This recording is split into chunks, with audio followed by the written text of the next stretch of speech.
Le 15-18 se poursuit sur LCI. Le principe de priorité nationale peut-il être inscrit dans la Constitution française comme le souhaite le Front National? Accorder la priorité aux Français dans l'attribution des aides sociales, par exemple, ou encore ne pas limiter l'accès à l'école gratuite, ou encore limiter l'accès à l'école gratuite, c'est dans le programme du Front National. Marine Le Pen l'a réaffirmé dimanche dernier dans Le Parisien, parce que cette idée, pour le moment, c'est contraire à la Constitution française. On va essayer d'y voir plus clair avec nos invités. Valéran de Saint-Just est avec nous. Bonjour. Bonjour. Vous êtes président du groupe FN à la région Île-de-France. Voilà, c'est ça. Éric Coquerel est également sur ce plateau. Bonjour, merci Bonjour. d'être avec nous, porte-parole du Parti de gauche. Et Jean-Éric Callon, avocat, maître de conférence en droit public. Alors, cette idée du Front National, elle a été précisée hier par Florian Philippot. C'était au micro de France Inter. On aura le droit à l'éducation, mais nous assumons de mettre la priorité nationale dans la Constitution. C'est-à-dire que vous changez la Constitution. Mais bien sûr, vous savez, elle a été changée de nombreuses fois. Il y aura une réforme constitutionnelle qui sera soumise à référendum. C'est aussi un changement que nous ferons. La Constitution ne pourra pas être modifiée par le Congrès, c'est-à-dire par le Parlement. Elle devra être modifiée par référendum. Alors, on verra dans un instant si c'est possible. D'abord, un point sur ce programme. Pourquoi, au Front National, vous attaquez ainsi à certains droits ? Parce que c'est la nécessité, d'ailleurs, dans l'histoire, et notamment depuis le milieu du XXe siècle, à chaque fois que cette préférence nationale, cette priorité nationale a été mise en avant, c'était dû à la situation. En 1932, on est dans ce qu'on appelle la Grande Dépression, et c'est la gauche, c'est un ministre très connu, qui s'appelle Roger Salingro, qui va faire voter une loi dans laquelle la préférence nationale, au détriment des travailleurs étrangers et au profit des travailleurs français, est dictée. D'ailleurs, cette loi va perdurer jusqu'en 1981. C'est le gouvernement de Mauroy, de Pierre Mauroy, qui va le... Donc, c'est la nécessité qui fait loi. Il n'y a aucune idéologie dans notre propos, aucune du tout d'arrière-pensée. Compte tenu de l'état, notamment économique, de notre pays, compte tenu du niveau de vie très difficile, notamment des couches les plus faibles et des Français, compte tenu des menaces de l'immigration qui existe déjà dans notre pays et des menaces de l'immigration, il est clair qu'un gouvernement digne de ce nom doit prendre des mesures favorisant les Français d'abord. Nous n'avons jamais dit rien pour les étrangers ou que les étrangers seraient exclus, mais les Français d'abord, parce que nécessité fait loi. Éric Coquerel, votre réaction? Il y a nécessité en la matière, selon vous, dans la situation économique et politique du pays? Écoutez, je trouve que les sorties de Marine Le Pen dans Le Parisien, il y a 2 jours, celles de M. Philippot, comme vous l'avez noté sur votre confrère de France Inter, ont un mérite. C'est qu'elles clarifient le débat. Et pour tous ceux qui voulaient essayer de nous jouer un Front National, d'un côté Marine Le Pen, de l'autre côté sa nièce, au moins les choses sont dites et les gens vont pouvoir voter en fonction de ce qui est dit. Bon. Exactement. Parce que le moins qu'on puisse dire, c'est que, évidemment, ce n'est pas une mesure pragmatique. Ce n'est pas quelque chose qui viserait à une transformation finalement modérée de nos institutions qui répondrait à l'heure du temps. C'est quelque chose qui, fondamentalement, revient sur le droit français et sur la vision de la République en France. De quoi est-il s'agit, en fait? C'est que l'étranger, dans une vision xénophobe, est présenté finalement comme à l'origine de tous les maux. Donc et ça permet de ne pas voir les mots réels. Prenons 3 exemples. Mais vous êtes déjà dans l'idéologie. Je ne vous ai pas interrompu. Non, laissez. On va écouter M. Coquerel, vous pourrez répondre. Habitué à ça, dans un instant. On ne va pas débattre comme ça, on a 1 heure. On va essayer de s'écouter et d'argumenter. Je pense que ce sera nécessaire pour les téléspectateurs. Donc, de quoi s'agit-il? Prenons les 3 exemples que prend Marine Le Pen. S'il y a un problème à l'école, ce n'est pas parce que l'éducation nationale, gratuite, obligatoire, a été remise en question progressivement avec moins d'enseignants, moins de budget, c'est parce qu'il y aurait trop d'étrangers. Au départ, Marine Le Pen, il y a 1 mois, disait c'est les clandestins qui devront payer. Maintenant, les clandestins dehors, les enfants de clandestins, et c'est maintenant les étrangers qui sont légaux en France. S'il y a des problèmes de sécurité sociale, ce n'est pas parce que depuis 30 ans, nous assistons à une captation des richesses par le capital non investi, celui qui boursicote, celui qui prend progressivement des richesses. C'est pas parce qu'il y a des exonérations de la sécurité sociale à tout va, c'est pas parce qu'on attaque sans arrêt le prix du travail, les cotisations, c'est parce que des étrangers en bénéficieraient, etc., etc. Vous savez, ça rappelle les affiches des années 30. de ceux qui étaient de ceux qui étaient bien sûr de ceux dont vous êtes l'héritier, où on nous disait 1 million de chômeurs pendant la crise de 29. Dans la crise de 29, 1 million de chômeurs, 1 million d'étrangers, notamment c'est les Italiens à l'époque. On est dans le même canevas.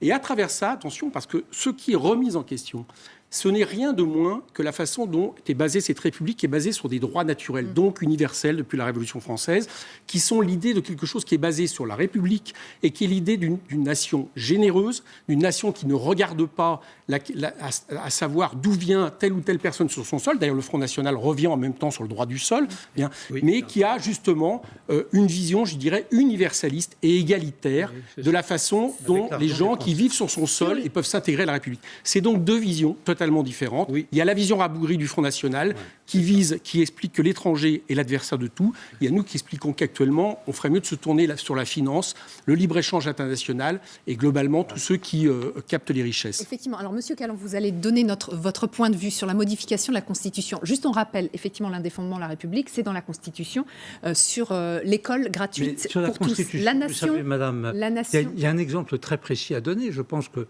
mon confrère me confirmera. Il y a un article 74 dans la Constitution qui met en œuvre la possibilité de préférence nationale pour les territoires d'outre-mer. J'ai pris le texte, et c'est extrêmement précis. Dans les territoires d'outre-mer, compte tenu de leurs difficultés, des mesures justifiées, article 74, par les nécessités locales peuvent être prises par la collectivité en faveur de sa population en matière d'accès à l'emploi, de droit d'établissement de l'exercice d'une activité professionnelle ou de protection du patrimoine foncier. Donc en faveur de ceux qui vivent dans ces territoires d'outre-mer par priorité, par exemple, aux métropolitains. Donc même dans la Constitution, français, ça existe déjà. Et quand vous parliez d'histoire, M. Coquerel, excusez-moi 30 secondes. Excusez-moi, vous allez faire toutes les missions comme ça, parce que j'en ai autant. Sur la Constitution, regardez ce qu'a dit René Cassin. Non, on n'a pas les mêmes héritages historiques du tout. Mais ce sont des... Jean-Éric Calland, justement, sur vos la amis. Non, Constitution, monsieur de Saint-Just. ça existe déjà, donc selon M. Valéran de Saint-Just, 1, 2, est-ce que ça sera possible selon les termes de Florian Philippot? Alors, je vais évidemment répondre à votre question. D'abord, c'est un débat qui est un peu tronqué dès le départ, pour 3 raisons majeures. La première, c'est que l'idée qu'il puisse y avoir une discrimination entre des citoyens nationaux, donc des Français, et des personnalités de nationalité étrangère qui séjournent sur notre territoire, d'ailleurs de manière régulière ou irrégulière, est une idée qui est parfaitement acceptée en droit. Ça veut dire qu'on a l'impression, à écouter cette volonté de modification de la Constitution, que ça ne serait pas le cas. Mais bien évidemment que ça existe. Ça veut dire que pour plein d'éléments, l'accès aux prestations sociales, l'accès à l'emploi, l'accès à un certain nombre d'aides, il y a une différence de traitement juridique acceptée tant par le Conseil constitutionnel que par la Cour européenne des droits de l'homme entre les Français et les étrangers séjournant régulièrement ou régulièrement sur notre territoire national. Donc l'idée qu'on puisse effectivement avoir des formes de discrimination... C'est une fausse annonce. Oui, c'est absolument une fausse annonce. Ça veut dire que ça existe en droit et ça ne pose pas de problème. Mais par contre, là où il faut être un petit peu sophistiqué en droit, c'est que quand on a dit ça, on ne légitime pas la discrimination par principe. C'est pas ça. Qu'est-ce que nous dit le texte constitutionnel, et notamment les principes fondamentaux reconnus par les lois de la République? C'est que toute discrimination entre 2 individus, d'abord, elle ne peut pas concerner un certain nombre de droits inaliénables liés aux grandes libertés fondamentales dont disposent les individus. Ça, il ne saurait en être question. Et ce n'est pas la France qui le décide. C'est à la fois la Convention européenne de sauvegarde des droits de l'homme, des dispositions internationales de conventions qui existent depuis la fin de la Seconde Guerre mondiale et auxquelles un vote de la France, quelle qu'elle soit, ne pourrait pas déroger. Ça, c'est le premier élément. Le deuxième élément, c'est que dès lors, toute modification de la Constitution française, même si elle était approuvée, ce dont on peut douter, mais à la limite, on peut faire de la Constitution fiction, serait vouée à un échec certain. Ça veut dire que ça ne peut pas fonctionner. C'est juridiquement impossible. C'est-à-dire, par exemple... Je n'ai pas compris, là. Pourquoi est-ce que ça serait juridiquement impossible? Parce que vous pouvez... Cette révision de la Constitution-là? Oui, parce que vous pouvez modifier des dispositions de la Constitution, vous ne pouvez pas toucher les principes fondamentaux reconnus par les lois de la République qui sont issus notamment des dispositions de droit international. Sur l'école gratuite, on va regarder ce que dit la Constitution aujourd'hui sur l'école. Non, mais non, vous êtes toujours dans votre idéologie. Est-ce qu'on peut regarder l'article de la Constitution qui concerne l'école gratuite pour tous? La nation garantit l'égal accès de l'enfant et de l'adulte à l'instruction, à la formation professionnelle et à la culture. L'organisation de l'enseignement, voilà, gratuite et laïque à tous les degrés, est un devoir de l'État. Oui.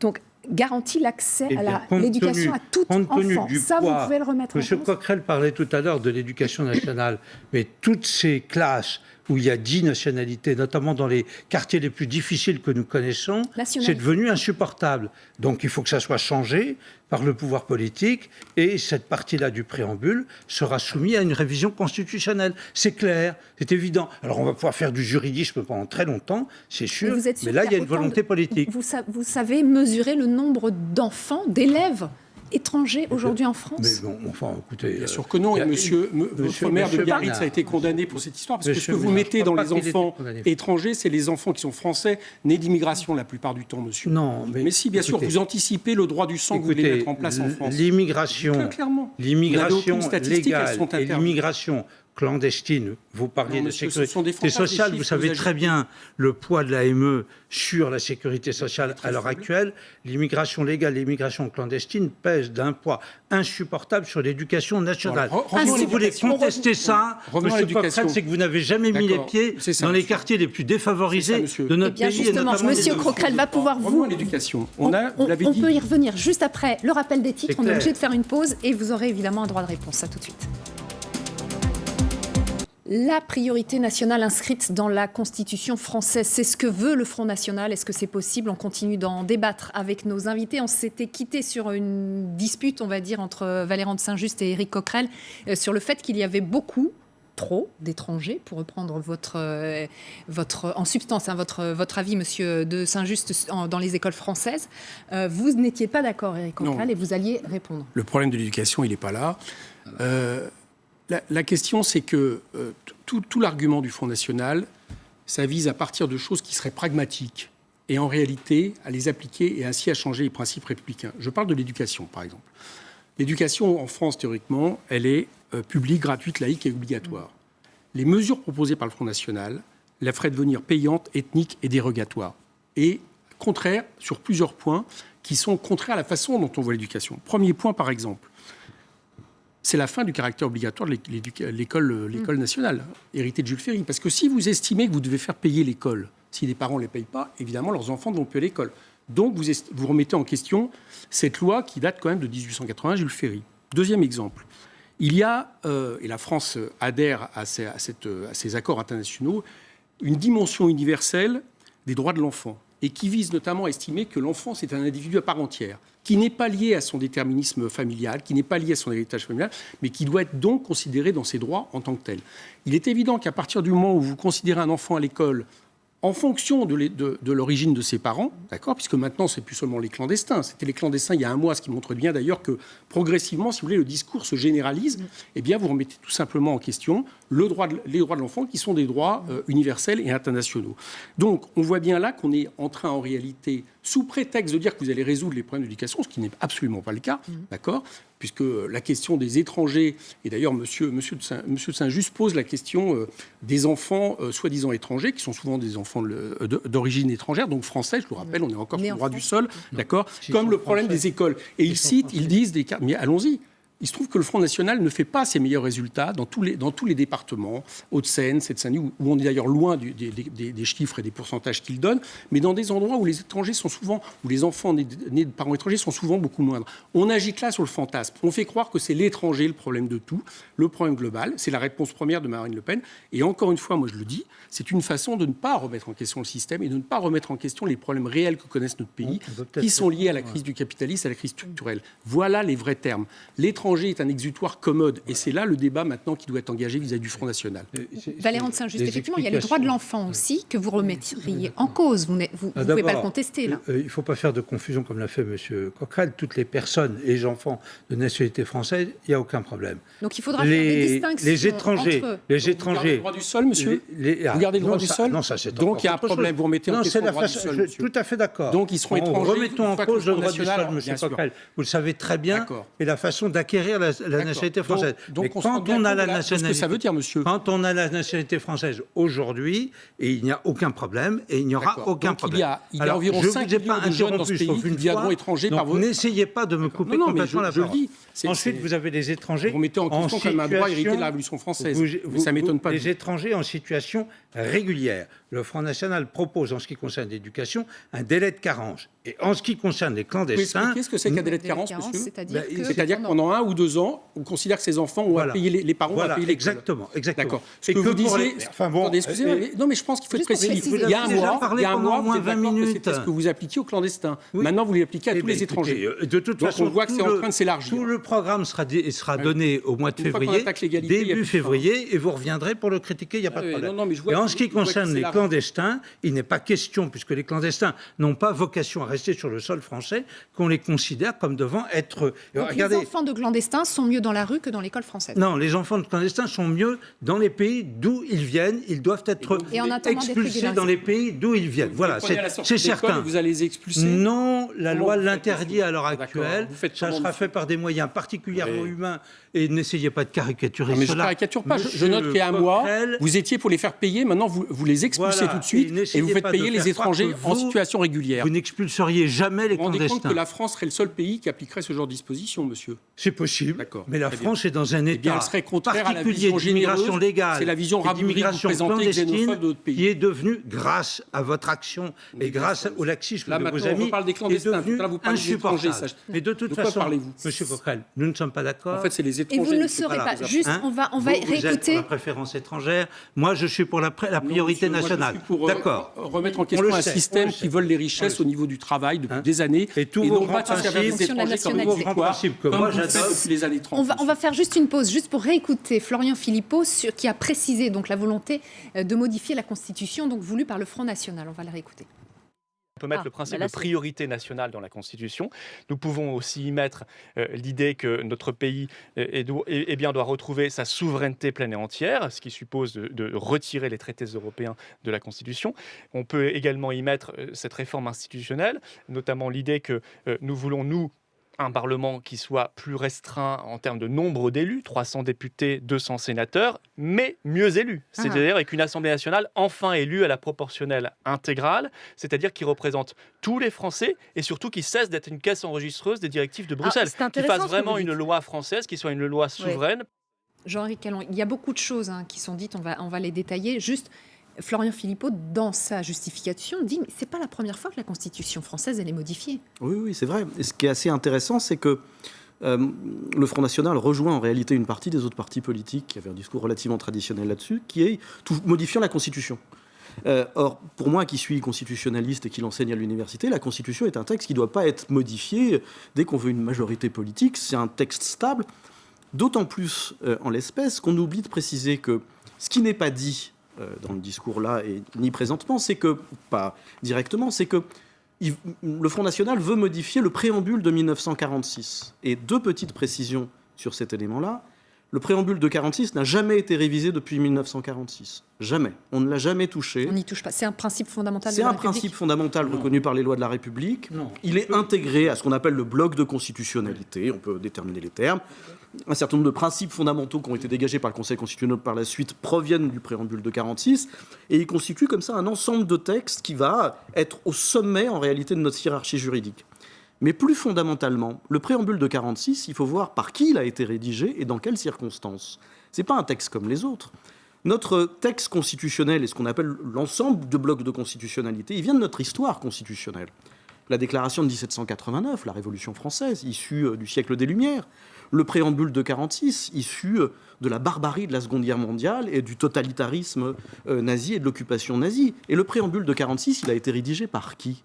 Il a été rédigé par une assemblée constituante élue, je passe les détails, en 1946, essentiellement sur la base du projet du Conseil national de la résistance et des travaux d'autres groupes de résistants en 1946, dans un élan quasi d'unanimité.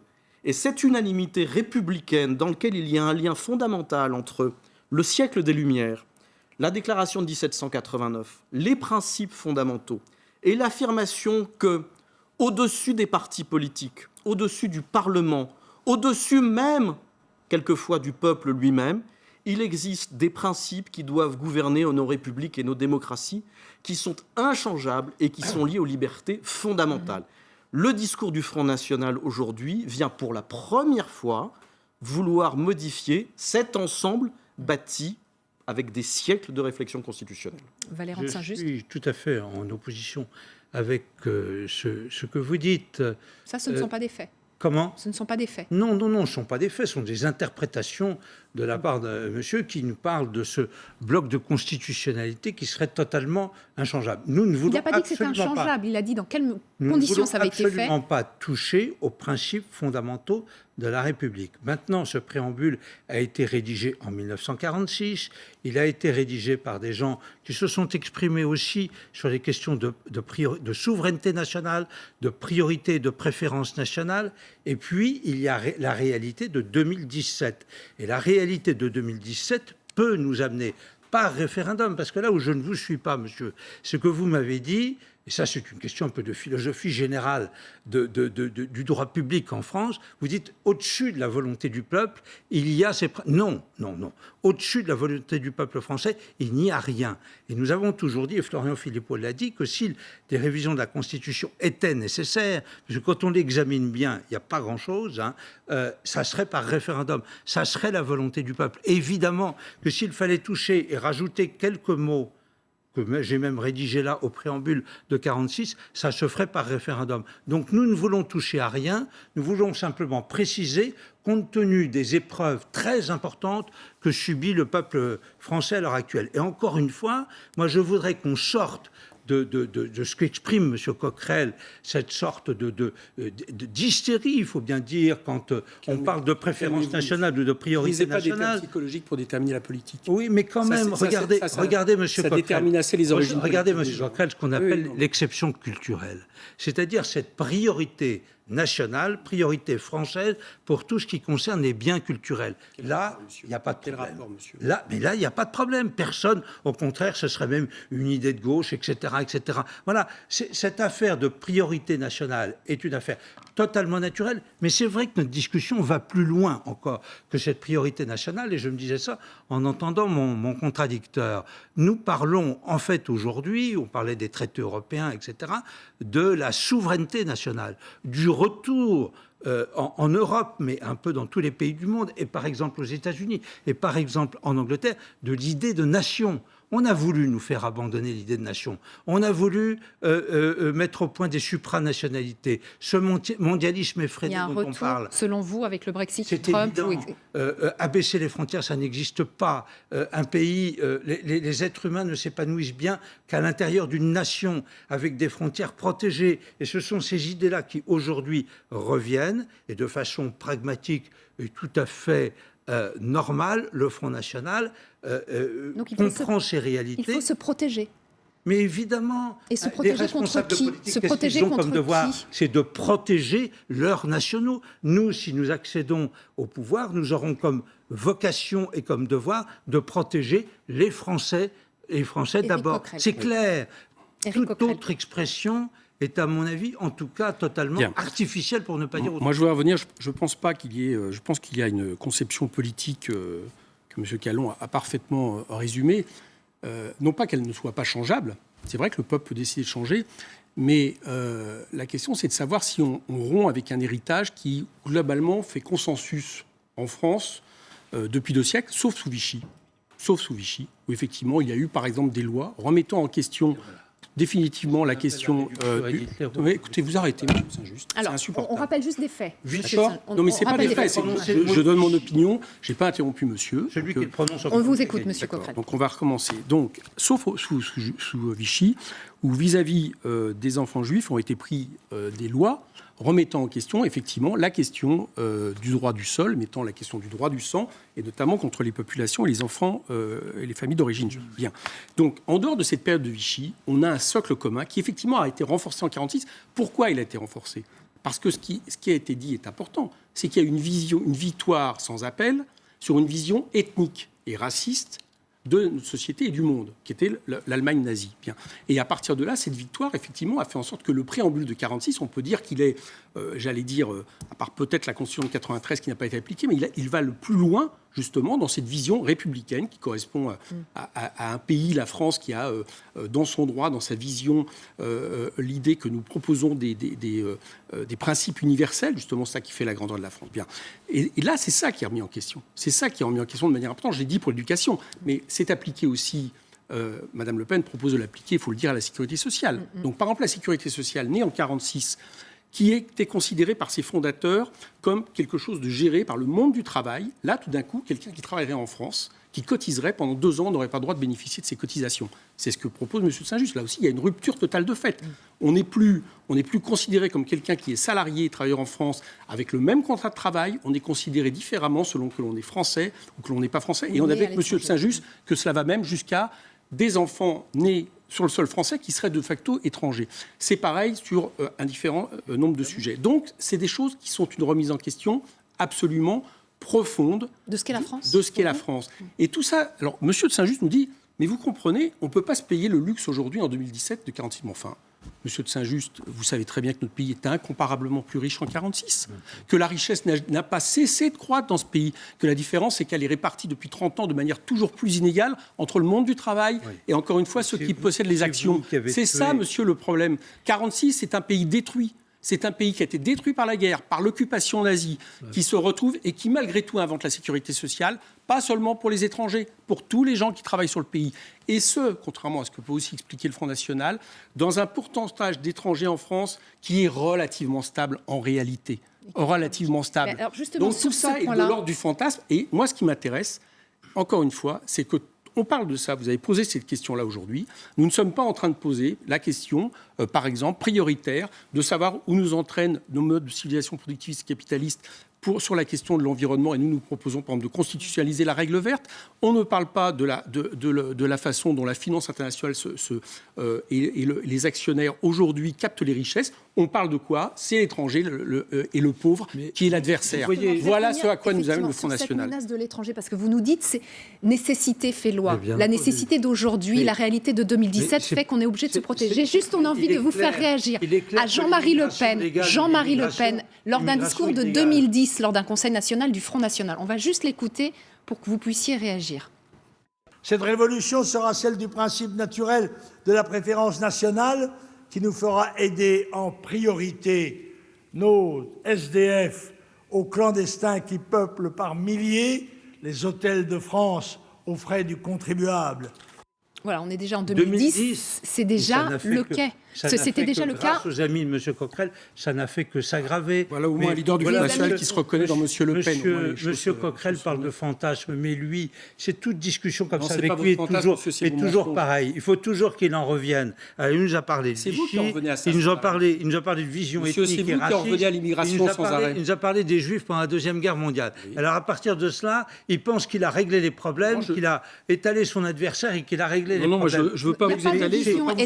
Il n'y a pas de vision ethnique au Front National. Alors, répondez juste clairement. Prioritaire qui est toujours l'immigré et l'étranger. Et au moins, la chose redevient réelle. Vous avez détruit la sécurité sociale et de ce que vous avez détruit l'éducation nationale. Nous l'avons créé, la sécurité sociale. Que les causes de ces destructions sont surtout dues à cette immigration légale trop importante et cette immigration illégale, qu'il est absolument nécessaire de reprendre des mesures pragmatiques qui ne viennent pas heurter les principes de la déclaration de 1946, il n'y a aucun problème, mais vous êtes tellement saisi par la façon dont vous avez toujours conçu les choses, cette façon totalement idéologique, que vous ne pouvez il n'y a pas d'idéologie au Front National. Vous refusez de voir les problèmes actuels de nos compatriotes. Votre courant politique depuis 60 ans a toujours le même thème. La responsabilité, c'est les étrangers. Je vous le répète, avant-guerre, 1 million de chômeurs, 1 million d'étrangers, c'était les affiches continuez à nier la réalité. Monsieur Le Pen n'a pas arrêté de dire ça. À nier la réalité. Aujourd'hui, vous recommencez à dire ça. Monsieur Calon, s'il vous plaît. Monsieur, c'est quelque chose qui permet de tromper les Français, de ne pas regarder quel est le problème de notre système. Regardez ce qui se passe dans les classes. Une pause juste, on peut écouter Monsieur Calon, s'il vous plaît, qu'on a peu entendu depuis tout à l'heure. Où l'on souffre.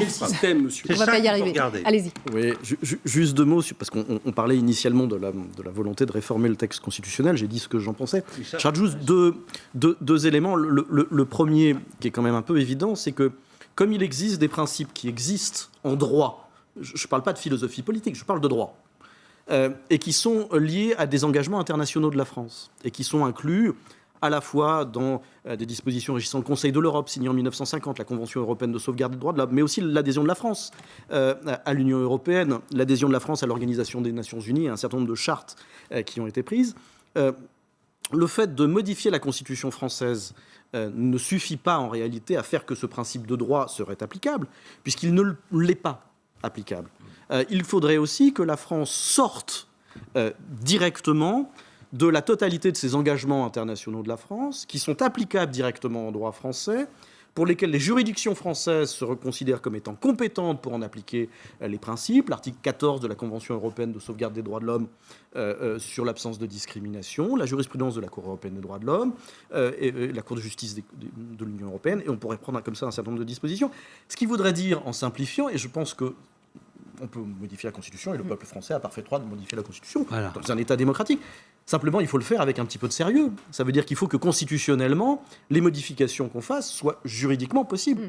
Or là, ça ne l'est pas, parce que ça supposerait que la France dénonce le traité régissant le Conseil de l'Europe, sorte de la Convention européenne de sauvegarde des droits de l'homme, sorte de l'Union européenne, et vraisemblablement dénonce une partie des traités et des pactes liés à l'existence même de l'Organisation des Nations Unies. Voilà, on se quitte sur ces interrogations. La Constitution qui émane de la volonté du peuple est supérieure aux traités. Si vous révisez la Constitution, les traités qui sont en dessous et qui sont contraires sont malheureusement, on est obligé de conclure. On est obligé par les juridictions françaises. Encore vraiment une constituante. C'est pour ça que nous, on défend une constituante pour une 6e République qui soit plus républicaine et qui ne remette pas en question la République. Vous voyez, c'est dans le programme de Jean-Luc Mélenchon, la 6e République. On est obligé de se quitter là, évidemment. Beaucoup de questions sont soulevées. Évidemment, on en parlera encore dans cette campagne présidentielle qui ne fait que commencer. Allez, restez sur LCI, le grand journal de la rédaction, tout de suite.